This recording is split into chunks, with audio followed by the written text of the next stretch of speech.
चिटिङको कुरा गर्छौँ नि हामी जब, त्यहाँ यति धेरै हामी तडपिरहेको हुन्छौँ कि अब यो व्यक्तिले चाहिँ किन गर्यो, कसरी गर्यो, अथवा यो व्यक्ति बदलिनुपर्छ भन्ने हाम्रो अवश्य सोचाइ भइदिन्छ। गलत गर्ने व्यक्तिहरू त गलत गरि नै रहेको हुन्छन् र धेरै नै छन् त्यस्तो व्यक्ति जसले एउटा सम्बन्धमा रहेर कतिपय व्यक्तिलाई चिट गरिरहेको हुन्छ हैन। त्यस्तो व्यक्तिहरू त धेरै छन् नि त।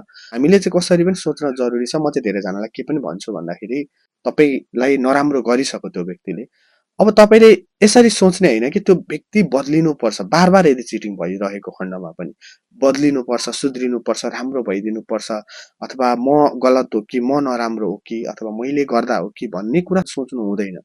तपाईले सोच्न चाहिँ कसरी जरुरी छ भन्दा, यार त्यो व्यक्ति गलत हो क्या, त्यो व्यक्ति नराम्रो हो, उसले गलत गर्यो, म चाहिँ अब कसरी आफ्नो माइन्डसेटलाई स्ट्रङ बनाउँछु, म आफू चाहिँ कसरी बदलिन्छु, म आफू चाहिँ कसरी राम्रो हुन्छु भन्ने तर्फ चाहिँ सोच्नु जरुरी छ। र हालाकि त्यो समयमा हामीलाई गाह्रो भइदिन्छ अवश्य पनि हैन, एकदमै गाह्रो हुन्छ। तर के गर्ने त, कुनै पनि उपाय छैन। जिन्दगी यस्तै नै हो, जिन्दगी भनेको यही नै हो।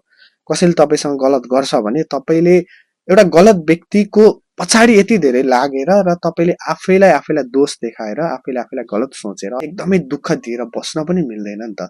जिन्दगी हो, तपाईलाई त्यतिखेर गाह्रो हुन्छ, तर स्वीकार गर्नतिर लाग्नुपर्छ। तपाईले आफ्नो जिन्दगीलाई बदल्नतिर चाहिँ लाग्नै पर्छ। र